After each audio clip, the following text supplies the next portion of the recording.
अध्याय 9 औपनिवेशिक विधायिका का राष्ट्रीय इस्तेमाल। भारत की विधान परिषदों को 1920 तक कुछ भी अधिकार नहीं था। फिर भी उनमें जो कुछ काम हुए उससे राष्ट्रीय आंदोलन काफी आगे बढ़ा। इस अध्याय में हम देखेंगे कि किस तरह इन शक्तिहीन निष्प्राण विधायिकाओं का, जिनकी भूमिका परामर्श देने तक सीमित थी, इस्तेमाल राष्ट्रवादियों द्वारा प्रचार की एक ऐसी मशीनरी के रूप में हुआ जिसका लक्ष्य भारतीय जनता में राजनीतिक चेतना फूंकना था। 1861 का अधिनियम। 1861 के इंडियन काउंसिल एक्ट ने कानून के लिहाज से गवर्नर जनरल की कार्यपालिका परिषद का दायरा बढ़ा कर दिया। गवर्नर जनरल अपनी कार्यपालिका परिषद में अब 6 से 12 सदस्य और बढ़ा सकते थे और इनमें से कम आधे गैर सरकारी व्यक्ति भारतीय या ब्रिटिश होने चाहिए थे। कानून निर्मात्री समिति के रूप में इसे औपनिवेशिक विधान परिषद कहा जाने लगा, लेकिन थी ये पूर्णतः शक्तिहीन। सरकार की पूर्व अनुमति के बिना ये न तो बजट पर बहस कर सकती थी, न किसी वित्तीय कदम पर और न किसी अन्य महत्वपूर्ण सरकारी विधेयक पर। यहां तक कि प्रशासन के कामों पर भी ये विचार नहीं कर सकती थी और न उनके बारे में कोई सवाल पूछ सकती थी। अतः इसकी तुलना किसी भी प्रकार की संसद से करना उचित नहीं है। मानो इस तथ्य की पुष्टि के लिए ही परिषद की बैठकें साल में औसतन 25 दिन की ही होती थी। यह सिलसिला 1892 तक चलता रहा। भारत सरकार 1858 के पहले जैसी ही विदेशी निरंकुश सत्ता बनी रही। ऐसा नहीं है कि इसके पीछे कोई योजना नहीं थी।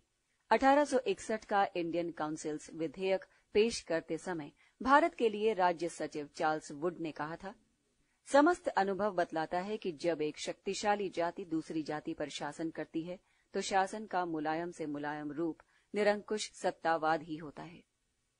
एक साल बाद उसने वायसराय एल्गिन को लिखा, भारत में जो स्थितियां मौजूद हैं उनमें एकमात्र उपयुक्त सरकार गृह देश से नियंत्रित निरंकुश सत्ता की सरकार ही हो सकती है। वस्तुतः ये गृह देश में नियंत्रित निरंकुश सत्ता ही 15 अगस्त 1947 तक भारत सरकार का मूल चरित्र बनी रहने वाली थी। इस विधान परिषद में भारतीय सदस्यों की भूमिका क्या थी? सरकार ने उन्हें इसलिए सदस्यता दी थी कि भारतीय दृष्टिकोण की अभिव्यक्ति हो सके। कारण, बहुत से ब्रिटिश अधिकारियों और राजनीतिज्ञों को यह विश्वास हो चला था कि 1857 के विद्रोह के पीछे एक कारण ये भी रहा कि शासक भारतीयों के विचारों से अनभिज्ञ थे। लेकिन व्यवहार में विधान परिषद का ये मकसद भी पूरा नहीं हो पा रहा था। भारतीय सदस्यों की संख्या कम होती थी। 1862 से 1892 तक के 30 वर्षों में सिर्फ 45 भारतीयों को नामांकित किया गया। इसके अलावा विधान परिषद की सदस्यता के देने के लिए सरकार की निगाह घूम फिरकर रजवाड़ों के शासकों या उनके कर्मचारियों, बड़े जमींदारों, बड़े व्यापारियों या अवकाश प्राप्त उच्चाधिकारियों पर ही पड़ती थी। मुट्ठी भर राजनीतिक चेहरों या स्वाधीन विचार के बुद्धिजीवियों को नामांकित किया गया, जैसे सैयद अहमद खान 1878 से 82, कृष्णोदास पाल 1883, वीएन मांडलिक 1884-87, केएल नुलकर 1890-91 और रास बिहारी घोष 1892। ज्यादातर सदस्य ऐसे होते थे जो न भारतीय जनता का प्रतिनिधित्व करते थे और न उठती हुई राष्ट्रीयतावादी लहर का। अतः ये आश्चर्यजनक नहीं था कि वे पूरी तरह से सरकार का साथ देते थे। इस मामले में एक दिलचस्प उदाहरण बलरामपुर के राजा दिग्विजय सिंह का है, जिन्हें 2 बार परिषद की सदस्यता दी गई, लेकिन जो अंग्रेजी का एक शब्द भी नहीं जानते थे। जब उनके एक रिश्तेदार ने पूछा कि आप इसका फैसला कैसे करते हैं कि वोट किधर देना चाहिए, तो उन्होंने बताया कि मैं वायसराय की ओर देखता रहता हूं। जब वे हाथ उठाते हैं तो मैं भी उठा देता हूं, जब वे गिराते हैं तो मैं भी गिरा देता हूं। परिषद के भारतीय सदस्य मतदान भी बहुत कम करते थे। जब देसी प्रेस विधेयक परिषद में विचारार्थ आया तो सिर्फ एक ही भारतीय सदस्य वहां उपस्थित था। जमींदारों से भरे ब्रिटिश इंडियन एसोसिएशन के नेता महाराजा ज्योतेंद्र मोहन टैगोर, और उन्होंने इसके पक्ष में ही मतदान किया। 1885 में जमींदारों के 2 प्रवक्ताओं ने बंगाल काश्तकारी विधेयक में काश्तकारों के पक्ष में जो थोड़ी बहुत बातें थीं उन्हें भी खत्म कर दिया, जबकि सुरेंद्रनाथ बनर्जी जैसे राष्ट्रव्यापी नेता उसे काश्तकारों के और पक्ष में करने के लिए आंदोलन कर रहे थे। 1882 में कलकत्ता के बड़े व्यापारियों के 2 प्रतिनिधियों ज्योतेंद्र मोहन टैगोर और दुर्गाचरण लाहा ने नमक कर में कमी का विरोध किया और उसके बदले व्यापारियों और विभिन्न पेशों में लगे व्यक्तियों पर लाइसेंस कर में कमी की सिफारिश की, जबकि राष्ट्रवादियों की मांग इसके बिल्कुल विपरीत थी। 1888 में बड़े जमींदारों के प्रतिनिधि पियरी मोहन मुखर्जी और बड़े व्यापारियों के प्रवक्ता दिनशा पेटिट ने भारत में ब्रिटिश व्यवसाय का प्रतिनिधित्व करने वाले गैर सरकारी ब्रिटिश सदस्यों के साथ नमक कर बढ़ाने का समर्थन भी किया। उस समय तक राष्ट्रवादी नमक कर के विरोध में काफी सक्रिय हो चुके थे। उन्होंने इस प्रस्ताव पर काफी उग्र ढंग से प्रतिक्रिया व्यक्त की। अखबारों में और कांग्रेस के मंच से उन्होंने मुखर्जी और पेटिट को बगुला भगत और भव्य लेकिन महत्वहीन की संज्ञा दी। उन्होंने इनके मतदान आचरण को राष्ट्रवादियों के इस दावे के सबूत के रूप में पेश किया कि मौजूदा विधान परिषदें भारतीय विचारों का बिल्कुल प्रतिनिधित्व नहीं करती। कांग्रेस के 1890 के अधिवेशन में मदन मोहन मालवीय ने कहा, बल्कि हम चाहेंगे कि परिषदों में गैर सरकारी सदस्य रहें ही नहीं, बजाय इसके कि ऐसे सदस्य रहें जिनका जनसाधारण से कोई संपर्क नहीं है और जो उनके प्रति क्रूर सहानुभूतिहीनता का प्रदर्शन करते हैं। पियरी मोहन मुखर्जी और दिनशा पेटिट को ये बड़े सम्माननीय महानुभाव, जिनकी खुद की भी आय है और जो बड़ी बड़ी तनख्वाहें ले रहे हैं, जैसी शब्दावली में विवरण देते हुए उन्होंने बड़े आवेश के साथ पूछा, सज्जनों, क्या आप सोचते हैं कि परिषद के सदस्यों के चुनाव में लोगों की कुछ भी आवाज होती तो क्या ऐसे सदस्यों की नियुक्ति हो सकती थी? श्रोताओं का जवाब था, नहीं नहीं, कभी नहीं। यद्यपि शुरुआती राष्ट्रवादियों का विश्वास था कि भारत को अंततः स्वशासित हो जाना चाहिए, लेकिन सरकार के ढांचे के बारे में कोई भी राजनीतिक सुझाव देते समय वे बहुत सावधान रहते थे। उन्हें इस बात का हमेशा डर रहता था कि सरकार उनकी गतिविधियों को राजद्रोह करार देकर उनका दमन शुरू कर देगी। अतः 1892 तक मांग सिर्फ यही बनी रही कि विधान परिषदों का दायरा बढ़ाया जाए और उनकी कार्यप्रणाली सुधारी जाए। उनकी ये भी मांग थी कि निर्वाचित भारतीय सदस्यों की संख्या बढ़े और उनके कामकाज में ज्यादा हिस्सा लें, परिषद के अधिकारों की सीमा बढ़े तथा बजट पर विचार करने तथा उस पर निर्णय लेने और रोजमर्रा के प्रशासन के बारे में सवाल पूछने एवं प्रशासन की आलोचना करने के सदस्यों के अधिकारों में इजाफा हो। विधान परिषदों का नया रूप, 1892 का अधिनियम। ये राष्ट्रवादी आंदोलन का ही असर था कि सरकार को 1892 के इंडियन काउंसिल एक्ट के जरिए कानून निर्माण की प्रक्रिया में कुछ परिवर्तन करने पड़े। औपनिवेशिक तथा प्रांतीय विधान परिषदों में अतिरिक्त सदस्यों की संख्या बढ़ाकर 6 से 10 और फिर 10 से 16 कर दी गई। इनमें से कुछ का निर्वाचन नगर पालिकाओं, जिला बोर्डों आदि के जरिए अप्रत्यक्ष किया जा सकता था, लेकिन सरकारी बहुमत बरकरार रहा। सदस्यों को वार्षिक बजट पर बहस करने का अधिकार भी दे दिया गया, लेकिन उस पर मतदान करने या उस बारे में कोई संशोधन दाखिल करने के अधिकार से उन्हें वंचित रखा गया। वे सवाल तो पूछ सकते थे, लेकिन उनका जवाब आने पर पूरक सवाल नहीं कर सकते थे और जवाबों पर बहस भी नहीं कर सकते थे। बहरहाल, इस संशोधित औपनिवेशिक विधान परिषद की बैठक भी 1909 तक साल में औसतन 13 दिन की दर से हुई और गैर सरकारी भारतीय सदस्यों की संख्या थी 24 में सिर्फ 5। वस्तुतः राष्ट्रवादी 1892 के अधिनियम से पूर्णतः असंतुष्ट थे। इसे वे अपनी मांगों के साथ मजाक मानते थे। परिषदें नपुंसक थीं और सरकार की सत्ता पूर्णतः निरंकुश। अब उनकी मांग ये थी कि विधान परिषदों में गैर सरकारी निर्वाचित सदस्यों का बहुमत रहे और उन्हें बजट पर मतदान करने तथा इस तरह सार्वजनिक कोष पर नियंत्रण रखने का अधिकार हो। उनका नारा था, प्रतिनिधित्व के बिना कर नहीं। असल में उन्होंने अपनी मांगों को धीरे धीरे एक शक्ल दी। बहुत से नेताओं ने, जैसे 1904 में दादा भाई नौरोजी, 1905 में गोपाल कृष्ण गोखले और 1906 में लोकमान्य तिलक ने कनाडा और ऑस्ट्रेलिया के स्वशासित उपनिवेशों की तर्ज पर भारत में स्वशासन की मांग रखनी शुरू कर दी। लॉर्ड डफरिन जिन्होंने 1892 के अधिनियम का खाका तैयार किया था तथा दूसरे ब्रिटिश राजनीतिज्ञों और नौकरशाहों ने सोचा था कि विधान परिषदों द्वारा मुखर भारतीय नेताओं को औपनिवेशिक राजनीतिक ढांचे में शामिल कर लेने से भारत की राजनीतिक भाप समय समय पर बाहर आती रहेगी।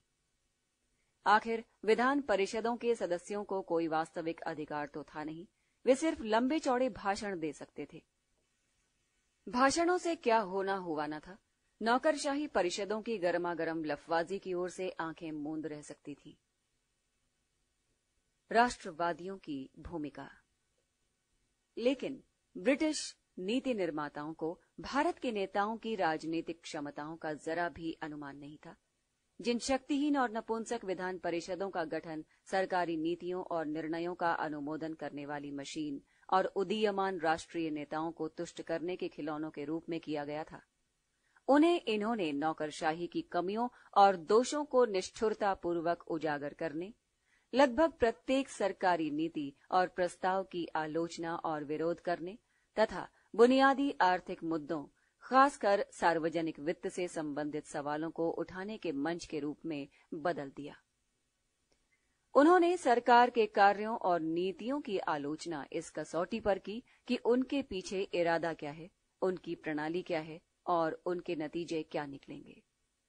विधान परिषदों द्वारा जज्ब हो जाने के बजाय उन्होंने इनका उपयोग अपनी राजनीतिक हैसियत बढ़ाने और राष्ट्रीय आंदोलन तैयार करने में किया। सेफ्टी वॉल्व को राष्ट्रीयतावादी प्रचार के यंत्र के रूप में बदला गया। साहस, तर्क क्षमता, निर्भीक आलोचना, अगाध ज्ञान और आंकड़ों के सतर्क प्रस्तुतिकरण के द्वारा उन्होंने विधान परिषदों में सरकार के खिलाफ एक लगातार अभियान चलाया, जिसका लक्ष्य उसकी राजनीतिक और नैतिक सत्ता खत्म करना और साम्राज्यवाद विरोधी भावना उभारना था। उनके खरे, निर्भीक और स्वतंत्र भाषणों की विस्तृत रिपोर्टें दैनिक पत्रों में छपने लगी, जिससे वैधानिक प्रक्रिया के प्रति लोगों में काफी दिलचस्पी पैदा हुई।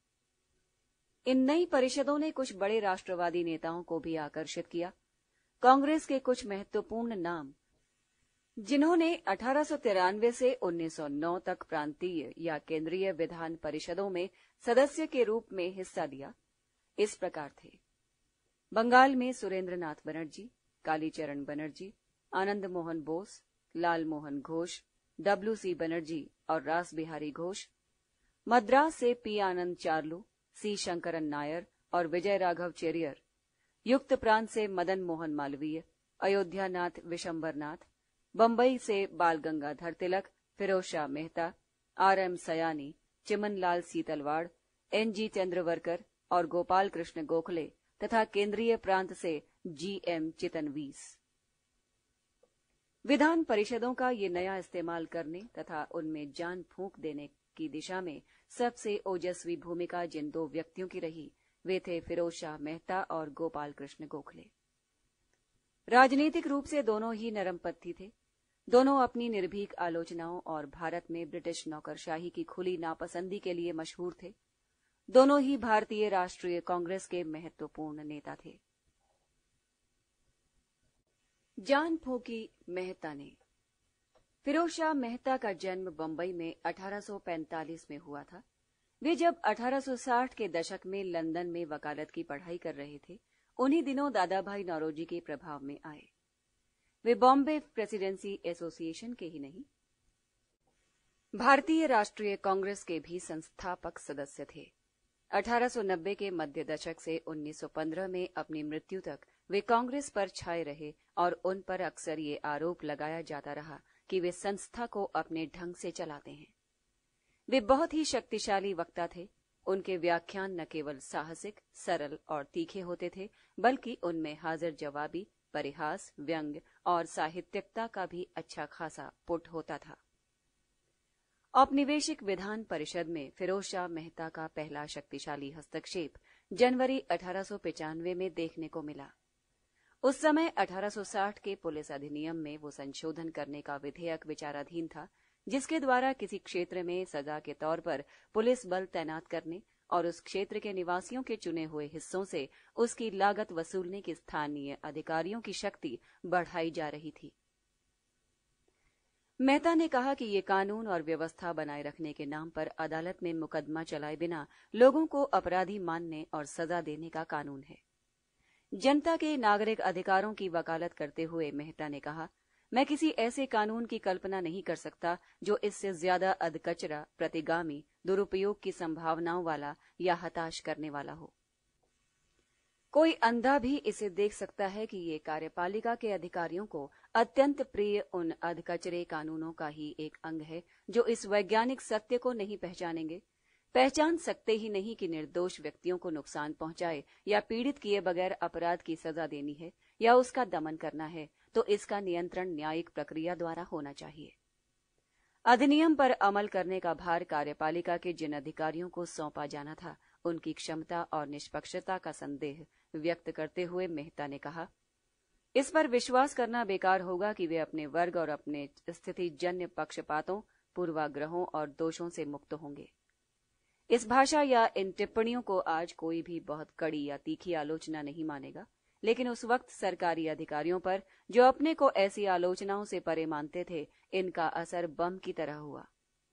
एक नेटिव, देसी आदमी, इस शब्द का प्रयोग अपमानपूर्ण ढंग से किया जाता था कि हिम्मत कैसे हुई कि वो प्रशासन के यशस्वी नाम पर अपने अपवित्र हाथ रख सके, और वो भी विधान परिषद के शांत गंभीर माहौल में।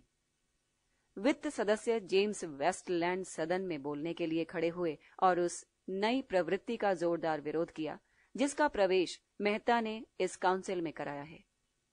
इसके अलावा मेहता ने एक बहुत ही विशिष्ट सेवा के विरुद्ध, जिसने साम्राज्य के निर्माण और सुदृढ़ीकरण में भूमिका निभाई है, मिथ्यावाद उच्चारित किए थे तथा एक वर्ग के रूप में उसे पक्षपातपूर्ण, पूर्वाग्रही तथा साधारण न्याय करने में भी पूर्णतः अक्षत ठहराया था। मेहता की टिप्पणियां उस प्रतिष्ठा के बिल्कुल विरुद्ध थी जो इस काउंसिल ने अपनी गरिमा, गंभीरता और विचारपूर्णता, जो इसके अंदर होने वाले व्याख्यानों में दिखाई पड़ती है, के कारण उचित ही अर्जित की है। दूसरे शब्दों में मेहता पर यह आरोप लगाया गया कि उन्होंने औपनिवेशिक विधायिका की भूमिका और चरित्र बदल दिया है। भारतीय लोगों की प्रतिक्रिया इसके बिल्कुल विपरीत थी। फिरोज शाह मेहता को भारत के राजनीतिक लोगों ने हाथों हाथ लिया, यहां तक कि तिलक जैसे उनके राजनीतिक विरोधियों ने भी। सभी वेस्टलैंड की इस बात से सहमत थे कि विधान परिषदों में एक नई प्रवृत्ति का उदय हुआ है। मंच से या पत्र पत्रिकाओं द्वारा ऐसी आलोचनाओं के तो वे अभ्यस्त थे, लेकिन एक नया अनुभव था कि गौरवपूर्ण परिषद कक्षों में भी इतनी तीक्ष्ण और निर्भीक आलोचना गूंज सकती है। लाहौर से प्रकाशित ट्रिब्यून ने लिखा, वो आवाज जो इतने दिन तक परिषद के कक्ष के बाहर गूंजती थी, यानी जनता की आवाज, निर्वाचन के खुले दरवाजे से अंदर प्रवेश पा चुकी है। श्री मेहता जनता के प्रतिनिधि के रूप में बोलते हैं। सर जेम्स वेस्टलैंड का विरोध उस नौकरशाही की चीख पुकार है जिसे उसके अपने अखाड़े में ही चित्त कर दिया गया है। फिरोज शाह मेहता जब भी विधान परिषद में बोलने के लिए खड़े होते थे, उनके तीक्ष्ण प्रहारों से नौकरशाही बिलबिलाने लगती थी। जिस कुशलता के साथ उन्होंने भारतीयों के मनों पर जादू कर दिया और ब्रिटिश भारतीय सरकार तथा आत्ममुग्ध नौकरशाही के नैतिक प्रभाव और प्रतिष्ठा के परखच्चे उड़ा दिए, उसके कुछ और उदाहरण यहां प्रस्तुत हैं। शिक्षित भारतीयों और शिक्षा को उन दिनों साम्राज्यवादी प्रशासकों ने हौवा बना रखा था, जैसे इतिहासकारों की साम्राज्यवादी धारा ने आज भी बना रखा है। चूंकि उच्च शिक्षा असंतुष्ट और राजद्रोही बाबू वर्ग पैदा कर रही थी, अतः उसमें कटौती करने के लिए सरकार को ये सुविधाजनक लगा कि विशिष्ट वर्ग की उच्च शिक्षा पर होने वाले खर्च को जन साधारण की प्राथमिक शिक्षा पर होने वाले खर्च में बाधक साबित किया जाए। इसके पीछे ब्रिटिश नौकरशाही के असली इरादे को रेखांकित करते हुए फिरोज शाह मेहता ने कहा, प्रजा को शासकों के धरातल तक ले जाने की बात तो मनोहर लगती है, लेकिन प्रजा आपकी एड़ी पर जोर देती है तो आखिर मानव स्वभाव कमजोर होता ही है और व्यक्तिगत अनुभव इतना ज्यादा असुविधापूर्ण है कि उलट कर चोट करने का लालच रोक पाना कठिन हो जाता है। इसीलिए अधिकांश नौकरशाह प्रत्येक भारतीय कॉलेज को विश्वासघातियों की टोली का पालना समझ रहे थे और मान रहे थे कि वे जितने कम हो उतना अच्छा है। नौकरशाही पर तीक्ष्ण प्रहार। एक दूसरे व्याख्यान में उच्च शिक्षा में प्राथमिक शिक्षा के लिए कोषों का स्थानांतरण करने की सरकारी इच्छा पर टिप्पणी करते हुए मेहता ने कहा कि इससे मुझे अपेक्षाकृत एक बड़े परिवार के स्नेहपूर्ण और शुभचिंतक पिता की याद आती है, जो अक्सर शाम को रास्ते के मकान की ओर निकल जाता था। मां ने उससे बड़े बच्चों की शिक्षा के लिए कुछ करने को कहा तो उसने आंखों में आंसू भरकर कहा कि तुम्हें सोचना चाहिए कि घर में जब छोटे बच्चों के लिए पर्याप्त भोजन वस्त्र भी नहीं है, ऐसी स्थिति में तुम्हारा ये अनुरोध क्या अनुचित नहीं है। वो बेचारी और इस सच्चाई को कैसे अनदेखा कर सकती थी, खासकर जब भूखी निगाहें उसकी ओर निहार रही हों। लेकिन इसके साथ ही ये कटु विचार भी उसके दिमाग में अनायास ही आया कि यदि उदार पिता को शराब और जुए पर थोड़ा कम खर्च करने के लिए राजी किया जा सके तो न केवल बच्चों को भोजन और वस्त्र मिल सकता है, बल्कि अच्छी शिक्षा भी दिलाई जा सकती है।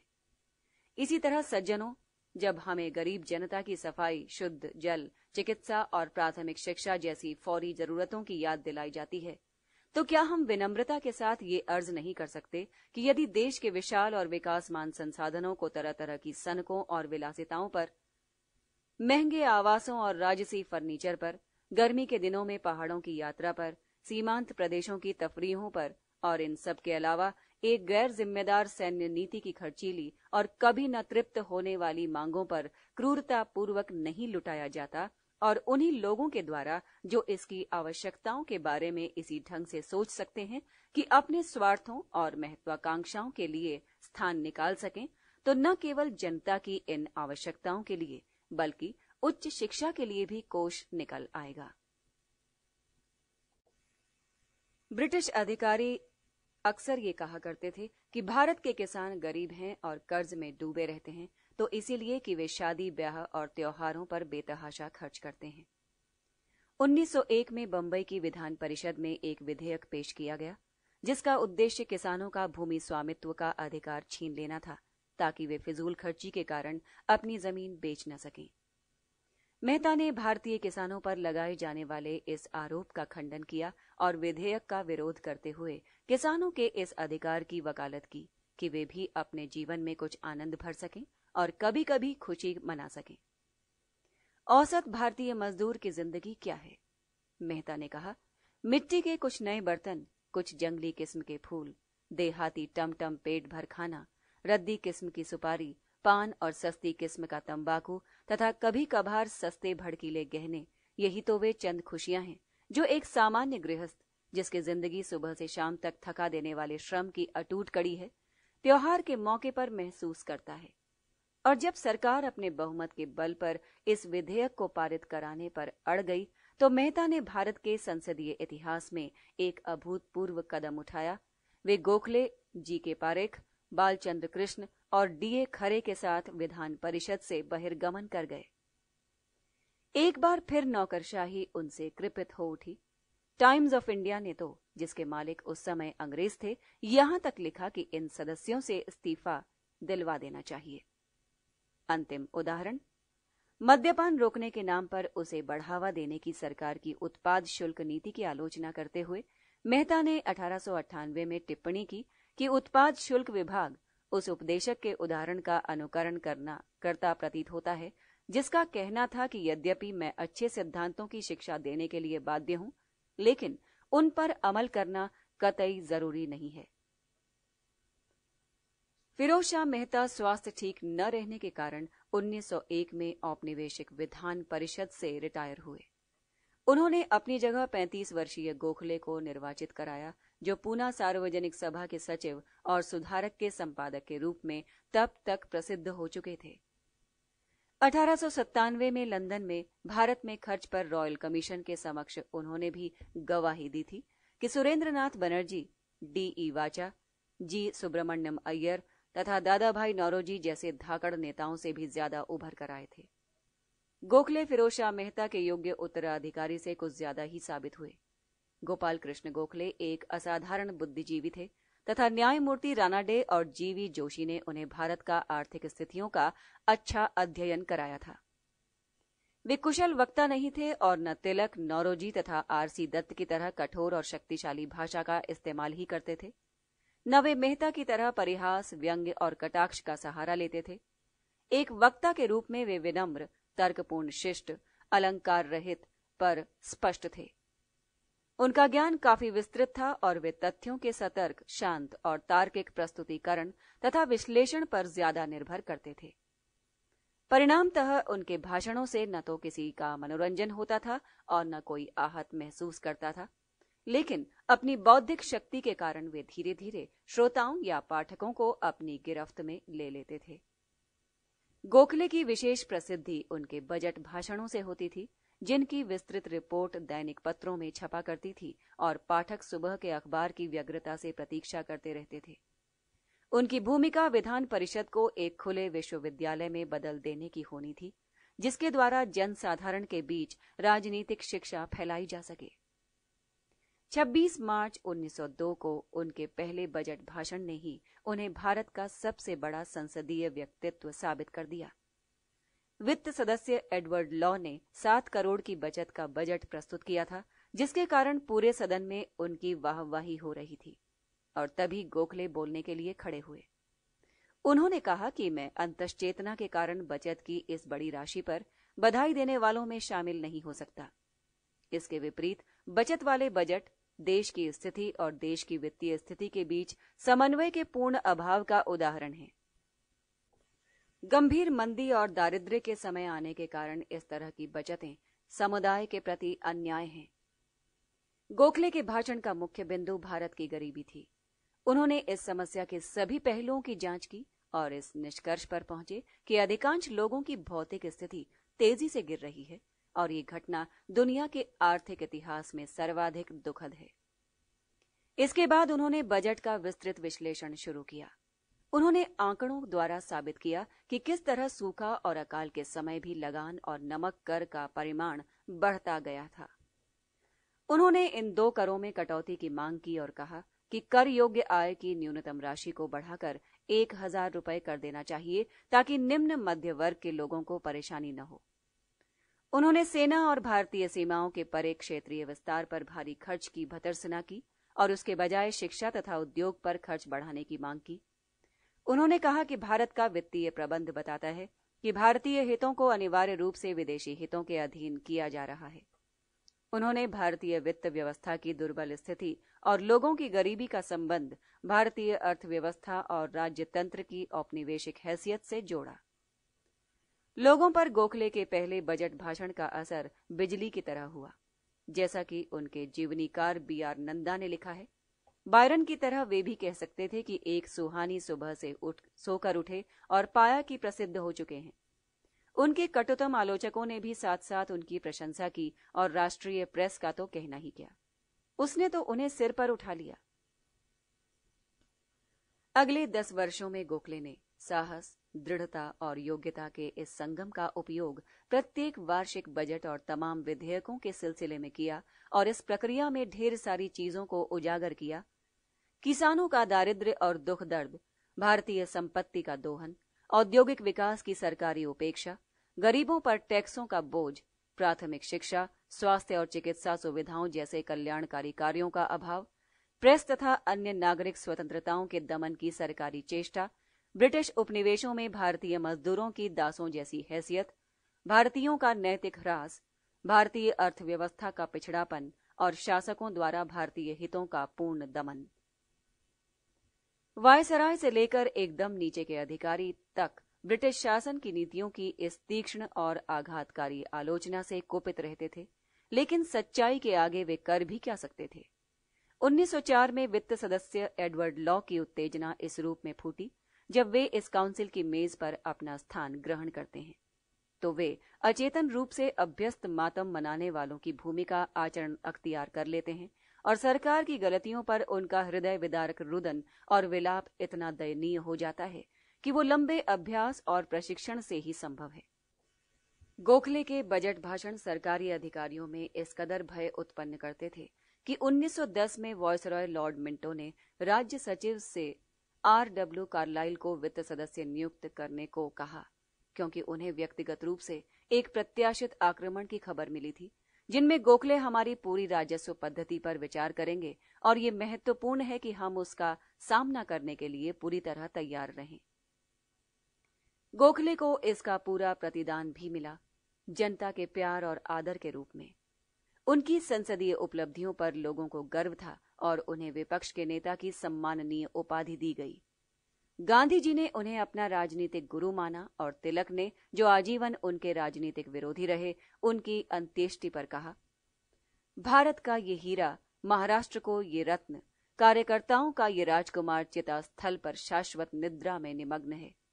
इस पर निगाह डालिए और इसका अनुकरण करने की कोशिश कीजिए।